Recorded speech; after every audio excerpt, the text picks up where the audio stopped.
그러면은 이제 영적으로 그 5가지 원리, 하나님의 뜻을 발견하기 위한 5가지 영적 원리에 관해서 말씀을 지난 설교에 이어서 증거하도록 하겠습니다.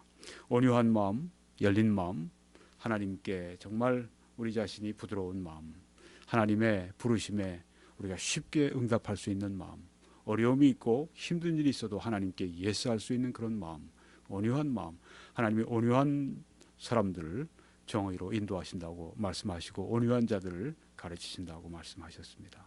온유한 심령을 항상 우리가 간직할 수 있도록 성령으로 충만하고 그렇게 되도록 우리가 주의를 기울여야 되겠습니다. 또 그 다음에 이제 성경을 통해서 하나님은 하나님의 뜻을 보여주신다.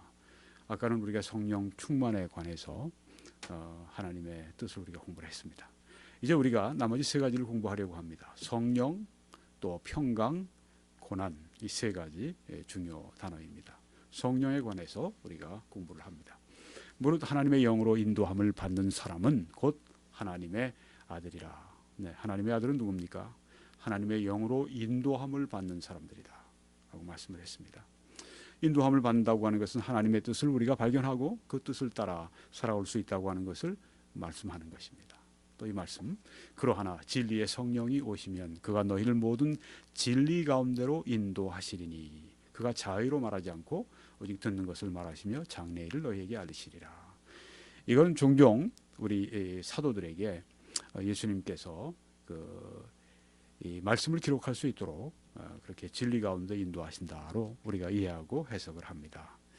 그런데 이제 척수인돌 목사님 같은 분은 오랫동안 그렇게 생각했지만 이뿐 아니라 모든 진리 가운데 인도하신다는 이 말씀은 우리의 실생활 가운데서 하나님께서 우리를 하나님의 뜻 가운데로 인도하신다고 하는 그런 뜻도 여기에 포함되어 있다고 봐야 한다. 그렇게 주장하시는 걸 들었는데 타당성이 많다고 생각을 합니다. 모든 진리 가운데로 인도하신다고 말씀했기 때문에 그래서 우리가 성령께서 이렇게 진리 가운데 인도하신다. 진리의 성령이 오시면 그가 너희를 모든 진리 가운데로 인도하신다.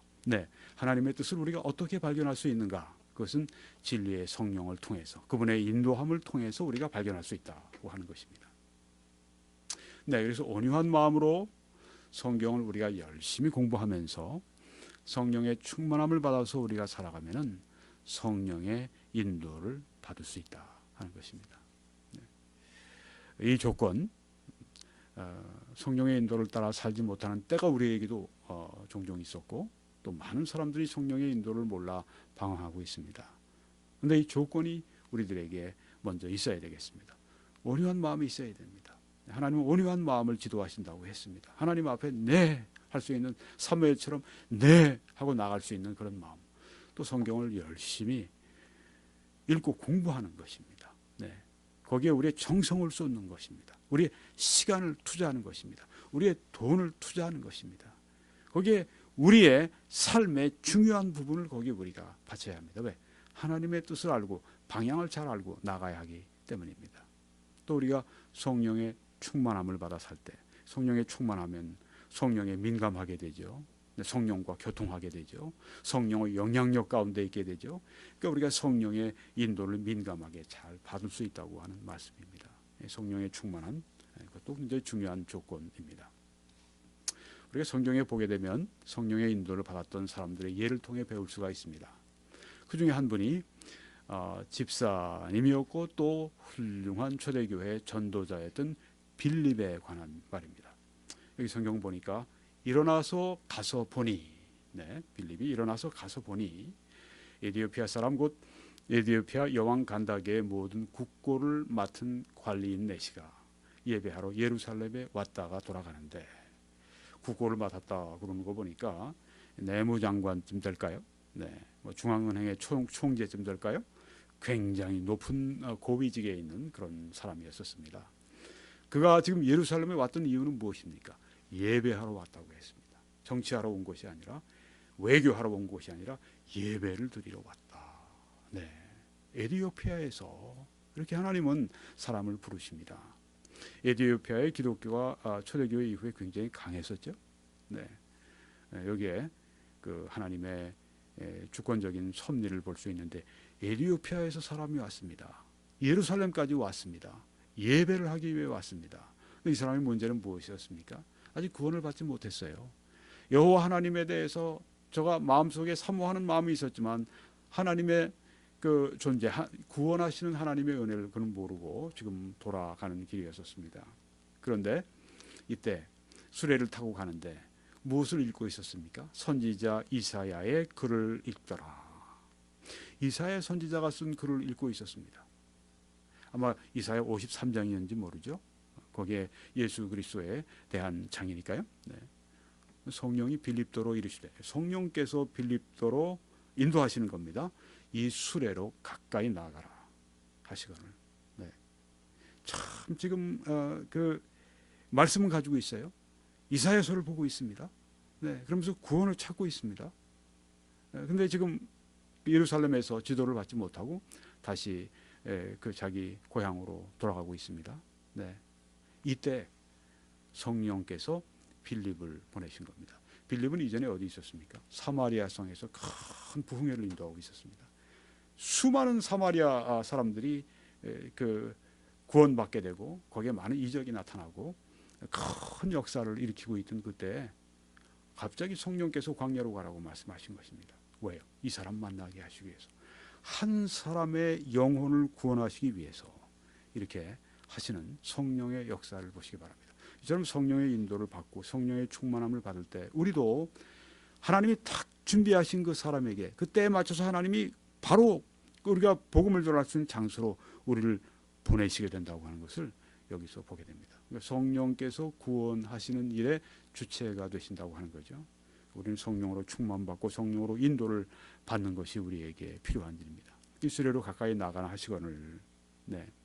이처럼 성령께서 빌립에게 하나님의 뜻을 보여주셨습니다. 또 우리가 바울의 1차 선교 여행에서 성령의 인도를 볼 수 있습니다. 이거는 안디옥입니다. 안디옥 교회에서 주를 섬겨 금식할 때, 네, 금식이라고 하는 것은 참 기도 가운데도 최고의 기도라고 볼 수 있는데, 네, 금식은 왜 하는가? 하나님 앞에 겸손하기 위해서. 또 금식은 왜 하는가? 마틴 로이 존스 목사님의 말을 빌리면 집중하기 위해서 한다. 그렇습니다. 네, 주를 섬겨 금식할 때, 네, 이 금식할 때 하나님의 역사가 많은 것을 우리가 보게 됩니다. 겸손하게 기도에 집중하니까 그렇죠. 네, 성령이 이르시되, 금식하고 있는데 성령이 인도하셨습니다. 네, 우리도 그래서 주님을 섬겨 금식할 때가 필요합니다. 성령이 이르시되 내가 불러 시키는 일을 위하여 바나바와 사울을 따로 세우라 하시니, 이 금식하며 기도하고 두 사람에게 안수하여 보내니라. 세계 최초로 지금 선교사를 보내는 것입니다. 문화권을 뛰어넘어서, 이제는 유대인들 안에만 일어나던 이 강력한 복음의 역사가 이제는 그 해외로, 이제는 바다를 넘어서, 이제는 대륙을 바꾸어가면서 이제 복음의 선교사들이 보내지는 그 시점입니다. 누가 하셨습니까? 성령께서 그렇게 하셨습니다. 언제요? 주를 섬겨 금식하고 있을 때 이렇게 성령의 뜻이, 성령의 음성, 하나님의 뜻이 그들에게 주어졌습니다. 네, 어떻게 우리가 하나님의 뜻을 발견합니까?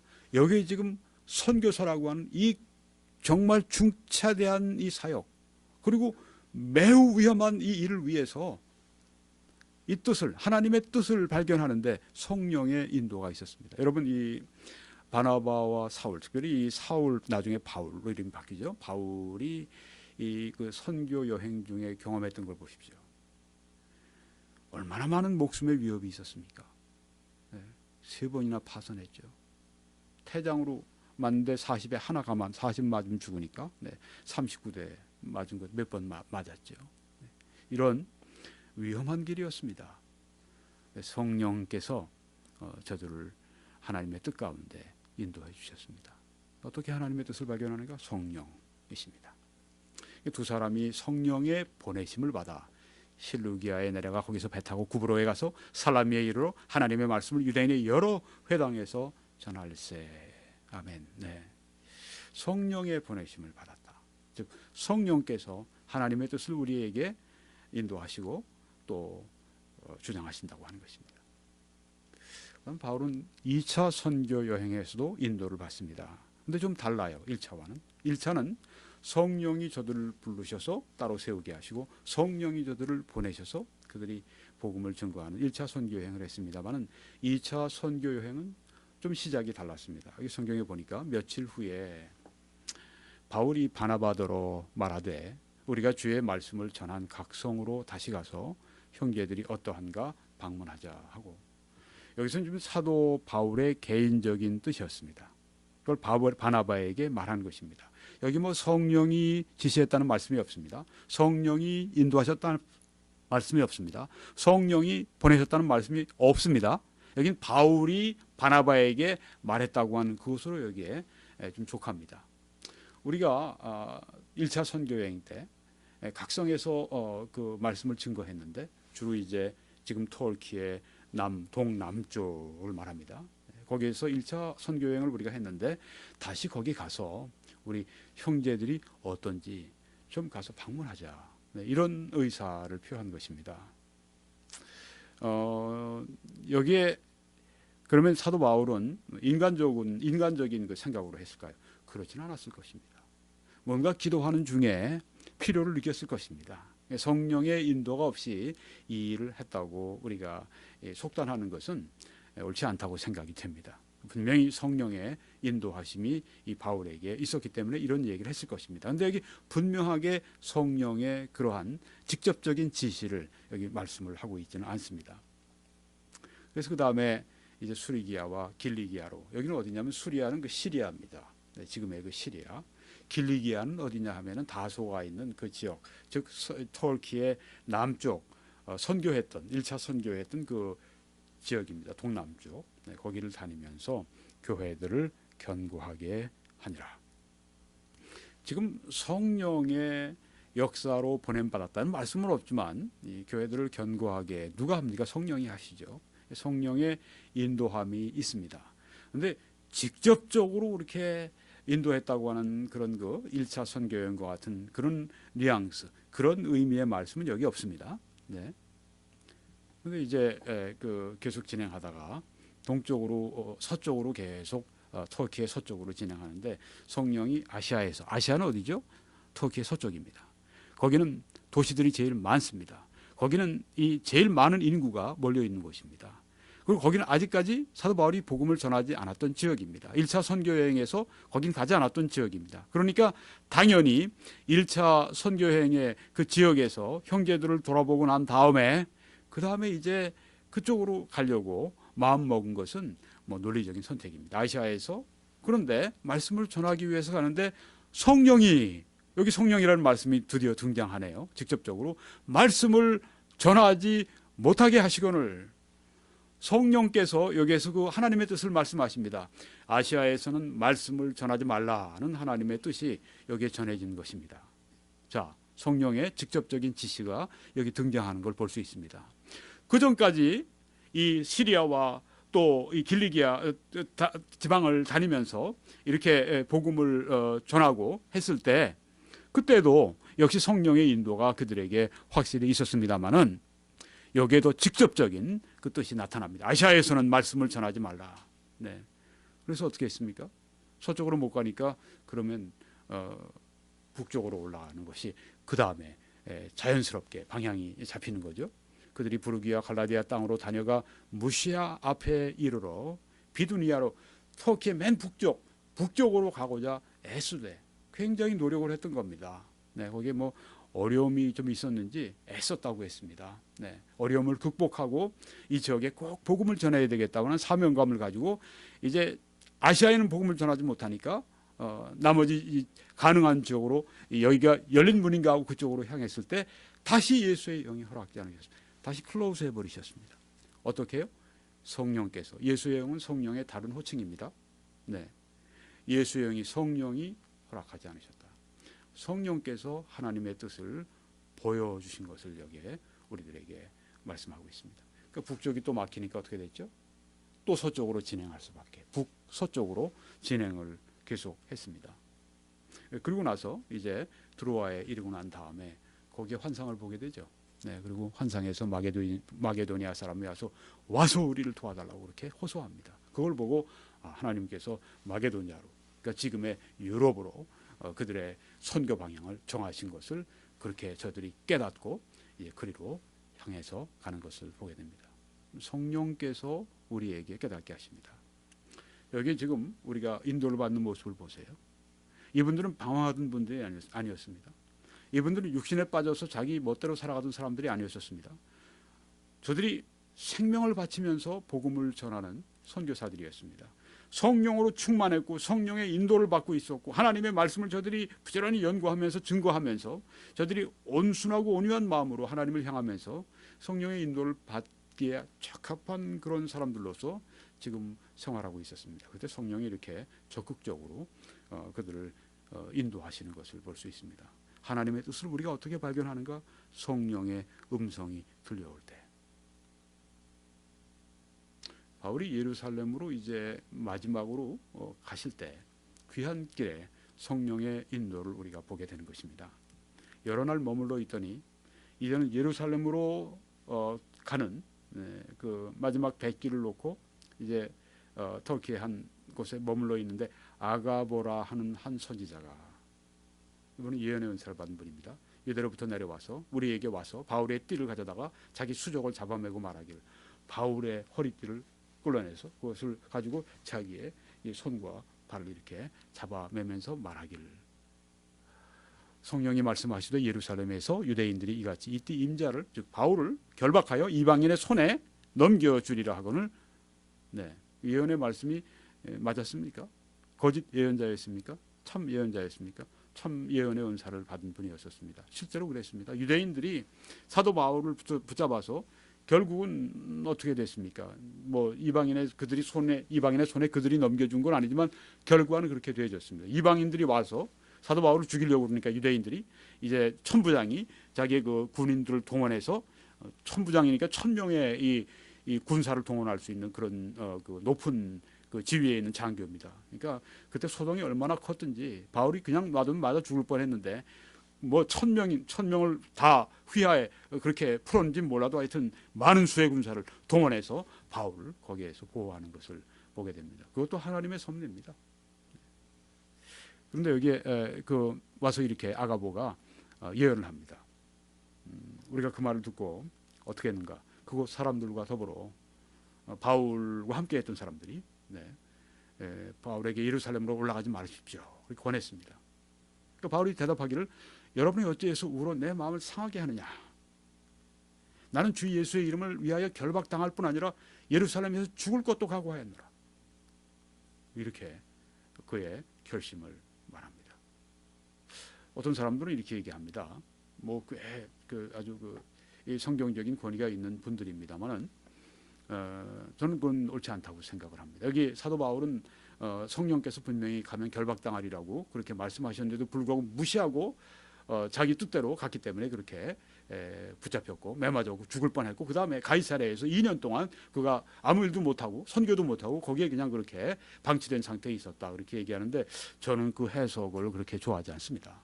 네, 사도 바울이 그렇게 하나님의 뜻이 분명한데도 불구하고 자기 고집대로 나갈 그런 분이라고 생각지는 않습니다.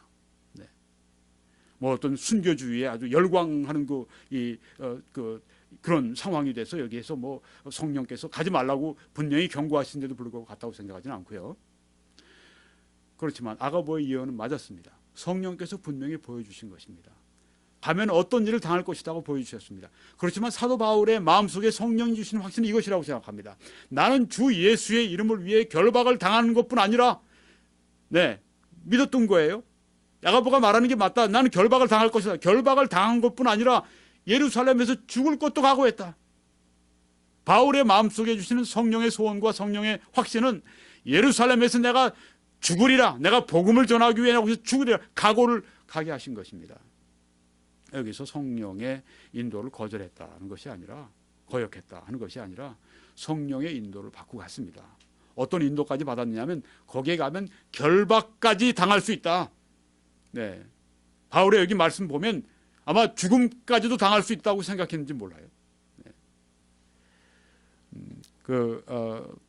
사도 바울의 여기에 인도하시는 그 귀한 길에 인도하시는 성령의 인도를 우리가 보게 됩니다. 즉 성령은 우리를 하나님의 뜻 가운데 인도하기 위해서 우리 가운데 계시다고 하는 것입니다.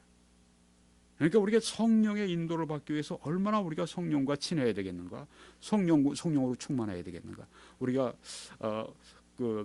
이전 설교에서 성령 충만에 관해서 오늘 비교적 자세하게 공부를 했습니다. 근데 여러분 어떠세요? 성령 충만 받는 게 쉽다고 생각하십니까? 저는 그렇게 쉬운 문제가 아니라고 생각해요. 어떤 분들은 굉장히 쉽게 설명을 합니다. 그냥 순종하면 그냥 성령으로 충만시켜 주신다. 쉽지가 않습니다. 우리 육신과의 싸움이 거기에 있고요. 하나님께 순종하는 것이 우리 안에 육신이 있기 때문에 쉽지가 않습니다. 사탄이 있기 때문에 쉽지 않습니다. 세상이 있기 때문에 쉽지 않습니다. 어지러운 환경이 있기 때문에 쉽지 않습니다. 그리고 성령으로 충만했을지라도 다시 육을 우리가 육신의 행실을 계속 성령으로 죽이는 일을 해야 하고, 우리가 계속해서 죄와 싸우는 것이 성령 충만을 받고 성령 충만을 유지하고 재충만을 받고 목이 마르고 우리가 하나님께 순종하고 하나님께 우리가 간절히 구하고, 이런 것들이 우리 안에 자연인과는 전혀 반대의 길을 가는 것입니다. 영에 속한 사람이 되고 신령한 사람이 되고 성령으로 충만한 사람이 된다고 하는 일은 대단한 영적 투쟁이고 영적 싸움입니다. 절대 우리가 쉽게 볼 수 없다고 하는 것입니다. 그렇지만 우리는 그 싸움을 싸워야 합니다. 우리는 반드시 이겨야 합니다. 그래서 우리는 성령 충만을 우리는 반드시 받아야 합니다. 성령으로 우리가 충만할 때 이렇게 얼마나 정말 이 신앙의 자기의 신앙 고백의 아주 절정 클라이막스가 여기 있지 않습니까? 나는 주 예수의 이름을 위해서 결박당하는 것뿐 아니라 예루살렘에서 죽을 것도 각오했다. 성령으로 충만한 이 사도의 이런 그 신앙 고백을 우리가 여기서 볼 수가 있습니다. 그가 고난을 받지 아니하므로 우리가 주의 뜻대로 이루어지이다 하고 그쳤노라. 우리가 주의 조언을 잘 받아야 됩니다. 그렇지만 결국은 성령의 인도하심을 개인적으로 받아야 됩니다. 주위 사람들의 경고, 주위 사람들의 여러 가지 지시, 여러 가지 권고, 이런 거 잘 받아야 되겠지만 결국은 이 결정을 성령께서 나에게 인도하셔서 결정하게 된다고 하는 것입니다. 왜 내가 가야 할 길을 다른 사람에게 왜 하나님 말씀에서 인도하시겠어요? 나에게 하나님이 직접 주시죠. 우리가 다윗의 인도를 봐도 그렇습니다. 이 성경에 보니까 내가 여호와를 기다렸더니 귀를 기울이사 나의 부르짖음을 들으셨도다. 기다리고 waited and waited. 하나님을 기다렸다. 하나님의 뜻을 발견하기 위해서, 하나님의 뜻을 깨닫기 위해서, 하나님의 뜻을 배우고 알기 위해서, 성령의 인도함을 받기 위해서 기다렸더니 인내가 필요하죠. 귀를 기울이사 나의 부르짖음을 들으셨도다. 우리가 하나님께 응답 받으려면, 하나님의 뜻 가운데 인도를 받으려면 기다리는 일, 또 기다리는 일, 이것이 필요하다고 하는 것을 다윗의 인도를 통해서 우리는 또한 배우게 되는 것입니다. 느헤미야도 우리가 보니까 이렇게 말합니다. 내가 이 말을 듣고 앉아서 울고 수일 동안 슬퍼하며 하늘의 하나님 앞에 금식하며 기도하여. 이렇게 하다가 이제 어느 시간이 지나고 난 다음에 아닥사스다 왕의 그 허락을 받고 하나님의 뜻 가운데 그 성벽 건축하는 일을 하게 되죠. 기다리는 것. 또 기도 가운데 성령의 인도가 있습니다. 이렇게 성경에 보시면 이와 같이 성령도 우리의 연약함을 도우시나니, 우리 약함을 도우신다. 우리는 마땅히 기도할 바를 알지 못하나 오직 성령이 말할 수 없는 탄식으로 우리를 위하여 친히 간구하시느니라. 여러분 정말 마땅히 기도할 바를 알지 못하는 때가 있습니다. 어떤 목사님 말처럼 정말 하나님 도와주십시오 하는 말밖에 할 수 없는 그런 상황이 우리들에게 다 있다고 하는 것입니다. 마땅히 어떻게 기도할 바를 모르겠어요. 어떻게 기도할 바를, 그런 때가 여러분에게 있지 않습니까? 그런데 이 연약함을 아시고 성령이 말할 수 없는 탄식으로 우리를 위해서 친히 간구하시느니라. 우리가 하나님 오 하나님, 탄식밖에 할 수 없는 그때 인도하신다고 하는 것입니다. 마음을 살피시는 이가 성령의 생각을 아시나니 이는 성령이 하나님의 뜻대로 성도를 위하여 간구하심이니라. 아멘. 우리가 악해서 무엇을 구할지도 모르는 그때 성령이 말할 수 없는 탄식으로 우리 안에서 기도하시며 하나님의 뜻대로 성령이 우리를 위해 대신 간구해 주신다고 하는 것입니다. 네,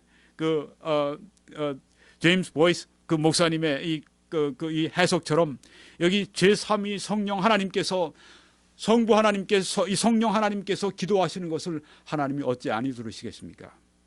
그렇습니다. 우리 안에 성령께서 강력하게 기도하시는 그것은 하나님께서 응답하지 않으실 수가 없는 것입니다. 그런데 언제 그런 기도를 드렸어요?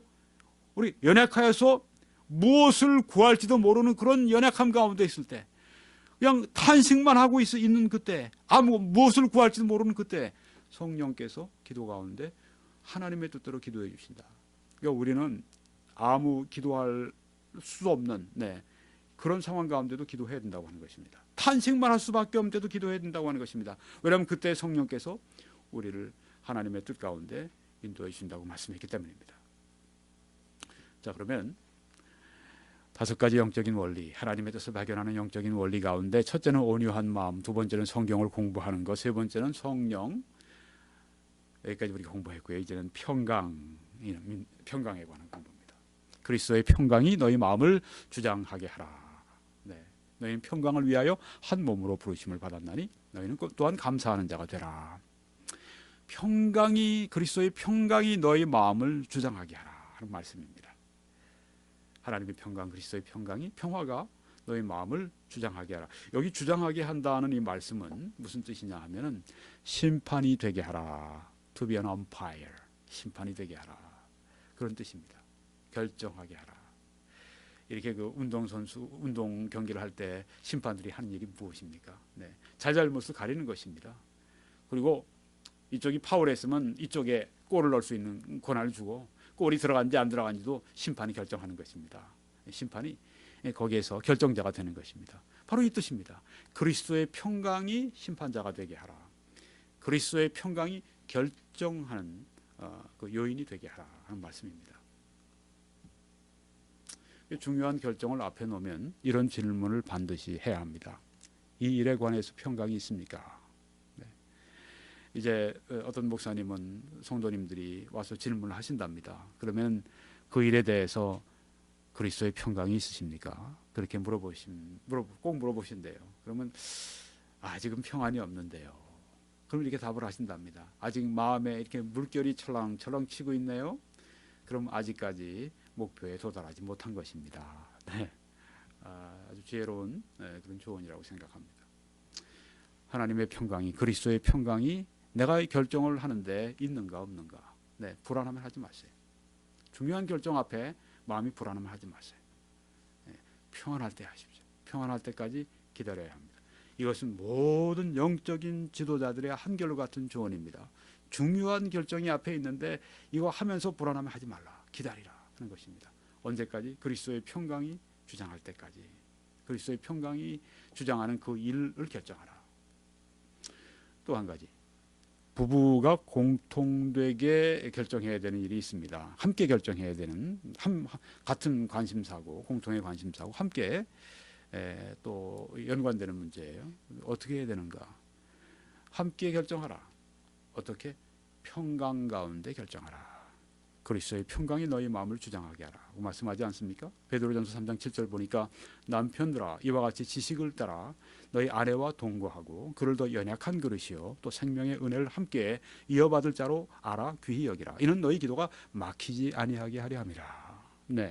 여기에 이 말씀은 남편들에게 하시는 말씀입니다. 자기 마음대로 하지 말라는 얘기죠. 독재적으로 하지 말라는 얘기죠. 무조건 끌고 가고 무조건 혼자 독자적으로 결정을 내리고 그렇게 하지 말라는 말씀이죠. 그렇게 되면 어떤 일이 있는가? 기도가 막힌다. 그렇게 말씀을 했습니다. 그러니까 함께 결정하라고 하는 것입니다. 어디에 선교사로 부부가 나간다. 남편은 거기에 가기 원하는데 아내가 나가길 원치 않는다. 좀 기다려야 되겠죠. 함께 그 선교지에 가면 얼마나 힘들어요? 근데 그 고난을 이기기 위해서는 확신이 있어야 되겠는데 확신도 없이 어떻게 따라 나갑니까? 마음의 평안이 둘이 다 있을 때까지. 네. 그래서 제가 이 선교사님들 많이 이렇게 봤습니다만은 많이 같이 일해 봤잖아요. 근데 이 그 사모님이 그 사모님이 선교사님과 같이 그 한국인들을 사랑하고 한국인들에 희생하려고 그러고 복음을 전하려고 그러고 그런 선교사님들은 반드시 성공합니다. 롱롤합니다. 오래 있습니다. 근데 만약에 사모님이 남편을 따라왔다든가 그래서 낯설은 그리고 그 이민 생활만 해도 아는데 예, 그 선교사님들 생활이 또 얼마나 힘들겠어요. 네, 늘 주는 생활인데 네. 사모님이 피곤해져요. 쉽게 그 확신이 없이 오게 되면 오래 롱런하지 못하고 실패하고 돌아가시는 안타까운 모습들을 보고는 했습니다. 네. 함께 결정하세요. 혼자 결정하지 마세요. 이건 거꾸로 뒤집어도 마찬가지입니다. 네, 남편과 상의하지 않고 남편과 동의함이 없이 그냥 혼자서 독단적으로 결정하는 거 이거 역시 옳지 않습니다. 그리스도의 평강이 너희 마음을 주장하게 하라. 동역자를 구할 때도 역시 마찬가지입니다. 네. 그 스윈돌 목사님이 그런 말씀하죠. 그 총장으로 계실 때 달라스 세미나리의 총장으로 계실 때 저런 인재면 꼭 내가 함께 우리 세미나리 신학대학원에서 좀 쓰고 싶다. 함께 일하고 싶다. 혹은 그분의 세계적인 그 방송 프로그램인 그 Insight for Living 같은데 그런데 스텝으로 꼭 좀 함께 쓰고 싶다. 그래서 욕심이 나서 그 사람이 결정하도록 좀 하라고 그렇게 하면 반드시 후회를 한답니다. 그분이 스스로가 네 평강 가운데 확신 가운데 여기서 일하겠습니다 하지 않고 그분이 좀 뭔가 석연찮은데 그분이 뭔가 좀 함께 일하는 것을 별로 그렇게 즐거워하지 않는데 그렇게 압력을 좀 주면 뭐 좋은 의미의 압력이겠죠. 네. 그래도 반드시 후회하더라 그런 그 말씀을 보았습니다. 네. 함께 동역할 사람들을 위해서는 네. 그 부르는 사람이나 또 부름을 받는 사람이나 평강 가운데 결정해야 한다고 하는 것. 네. 그리스도의 평강이 너희 마음을 주장하게 하라. 라이트푸트라고 하는 분은 이렇게 말씀을 했습니다. 신학자인데 어떤 동기나 충동이나 이유들이 서로 충돌을 할 때 그리스도의 평강이 개입하도록 하여 결정하도록 하라. 네. 그리스도의 평강이 개입해서 결정하도록 하라. 네. 중요한 결정에는 반드시 그리스도의 평강이 결정자가 되게 해야 한다고 하는 것입니다. 마지막으로 온유, 성경, 성령, 평강, 고난입니다. 이 성경에 보니까 내 형제들아 너희가 여러 가지 시험을 당하거든 온전히 기쁘게 여기라. 이는 너희 믿음의 시련이 인내를 만들어내는 줄을 너희가 알미라. 이렇게 말씀을 했습니다. 형제들에게 준 것입니다. 시험을 당하면 기쁘게 여겨라. 거긴 이유가 있다. 믿음의 시련을 또 그 인내를 만들어내는 것을 너희가 안다. 하고 말씀을 했습니다. 하나님의 뜻 가운데 어떤 일을 시작했습니다.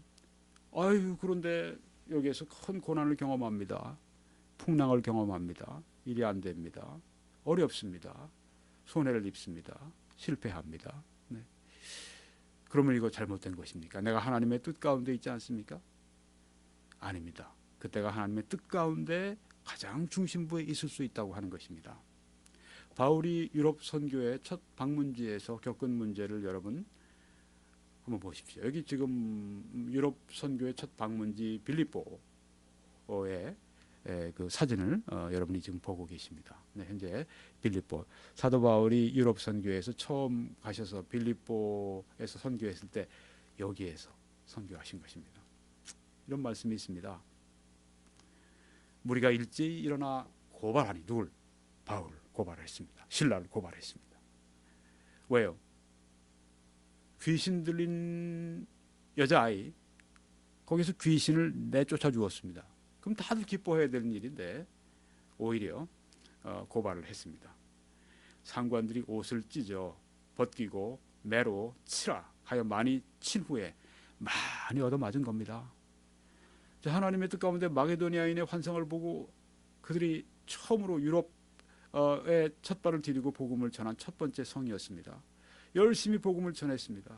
루디아 같은 사람이 자기 집에 와서 구원을 받고 난 다음에 그 바울의 복음 전도를 듣고 구원받고 난 다음에 자기 집에 와서 여기에 계시면서 바울 일행에게 여기에서 거주하시면서 우리 여기 지역에 복음을 전해주세요. 그렇게까지 하나님의 인도를 받고 기뻐했는데 웬걸 여기에 지금 이 점치는 귀신 들린 이 여자아이 때문에 돈 많이 벌고 있는 사람이 아이고 점치는 귀신이 쫓겨났으니까 여자애를 쓸모가 없으니까 돈을 못 벌게 되니까 이제 여러 가지로 고소를 해서 무리가 다 합세해가지고 일제히 일어나서 고발을 하는 바람에 형편없이 얻어맞게 된 것입니다. 하나님의 뜻 가운데 들어갔는데 이렇게 얻어맞았네요. 옥에 가두고 간수에게 명하여 든든히 지키라. 옥에 가두어 버렸습니다. 든든히 지켜라. 그거 이런 명령을 받아 그들을 깊은 옥에 가두고 그 발을 착고에 든든히 채웠다. 아마 깊은 옥이라니까 지하 감옥이 아닌가 싶어요. 추웠겠죠. 그 발을 착고에 든든히 채웠다. 바울은 뭐 이 감옥을 자기 집처럼 그렇게 드나들었던 그런 분이니까. 그 복음 때문에 그 발이 착고에 탄탄하게 채워져 있는, 피를 흘리고 있는 이런 정황을 여기서 우리가 볼 수 있습니다. 우리가 성경에 보니까 이들이 그 안에서 찬송했죠. 기도하고 찬송했습니다. 자, 하나님의 뜻 가운데 갔습니다. 이런 큰 고난을 당한 것입니다. 이런 큰 고난을 당했다고 해서, 어려움을 당했다고 해서 하나님의 뜻이 아니냐? 아닙니다. 하나님의 뜻 가운데 있는 것입니다. 마지막으로 허슨 테일러에 대한 예를 드리고 마치려고 합니다. 허슨 테일러는 1832년 태어나셔서 1905년 소천하신 중국으로 간 위대한 영국의 선교사였습니다. 그는 차이나 인랜드 미션이라고 하는 중국 내륙 선교회를 창설을 했는데요. 51년 동안 중국에 체류하시면서 나중에는 후난성에서 임종하셨습니다. 자기의 생애 동안에 800명의 선교사를 중국 내륙 선교회에 이렇게 영입을 했습니다. 함께 일을 하게 된 겁니다. 800명의 선교사가 허슨 테일러 한 분 때문에 그 중국에 그렇게 많이 들어와 선교하게 된 거예요. 얼마나 이 선교를 잘했는지 어떤 그 신학자가, 역사학자가 한 얘기가, 바울 이래 중국에 이와 같이 큰 비전을 가지고 이렇게 조직적으로 중국의 내륙 깊숙이 이렇게 복음을 파급한 사람은 허슨 테일러밖에 없다. 중국의 바울과 같은 그런 분이었습니다. 125개의 기독교 학교를 세웠고요. 중국의 그 넓은 지역에 300곳이나 선교지를 그렇게 세워서 대단한 일을 했던 지난 세기의 위대한 선교사님이었습니다. 뭐 교육을 별로 그렇게 탄탄하게 받은 분도 아니었었어요. 그는 그 의료 선교학교에서 의료 기술을 좀 배웠었고요. 체구도 작고 몸도 그렇게 뭐 건강한 편도 아니었고, 교육이 뭐 이렇게 뭐 많이 받은 사람도 아니었고, 그렇지만 그는 하나님 앞에 충성됐습니다. 어렸을 때, 청년 때 15살 때까지인가 그때 많이 방황했다고 그래요. 어렸을 때 기독교 가정이었는데 그걸 떠나고 나왔고, 그런데 어머니가 이 아이가 볼 수 있도록 어떤 그 기독교 책자를 하나 이렇게 주었어요. 넣어놨어요. 얹어놨어요. 근데 그 책장 위에 있는 그거를 얘가 보고 끄집어내서 읽고 확 변화가 된 겁니다. 그래서 위대한 선교사 허슨 테일러로 그렇게 변신하게 된 것입니다.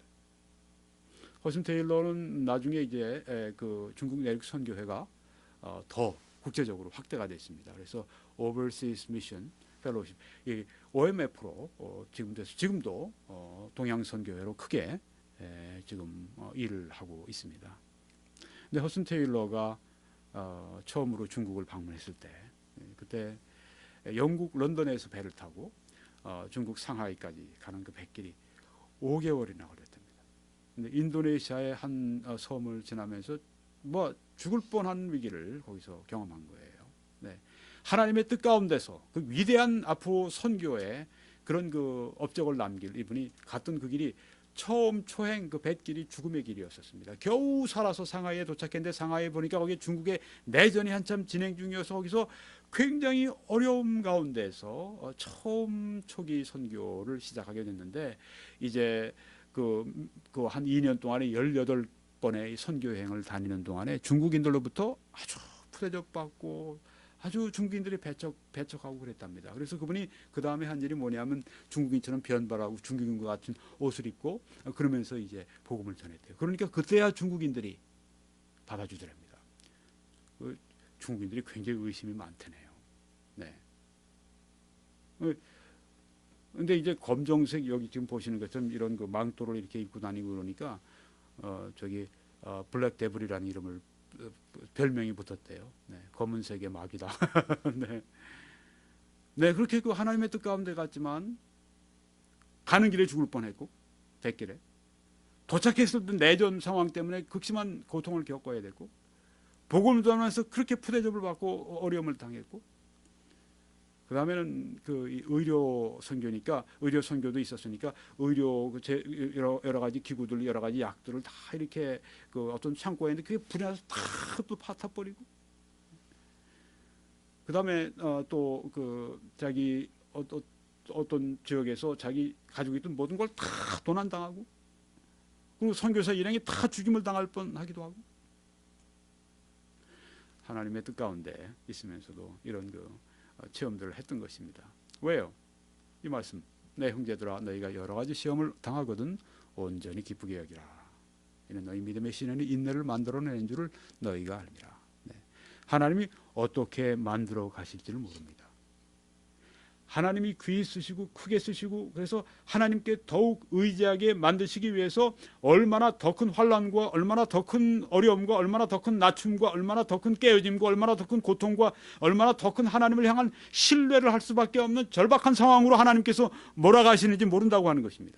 여러분 하나님이 쓰신 사람들 가운데 시험 없는 사람들 보셨습니까? 깨지지 않은 사람들 보셨습니까? 정말 극단적인 경우에 저들이 절체절명의 위기에 빠지는 그런 경험들을 하는 것을 여러분 못 보십니까? 사도 바울께서 내가 아시아에 당한 환난은 너희가 알기를 모르기를 원치 아니하노니 우리가 사방으로 우겨쌈을 당하여서 우리가 차라리 살 소망이 끊겼다고 말씀을 했습니다.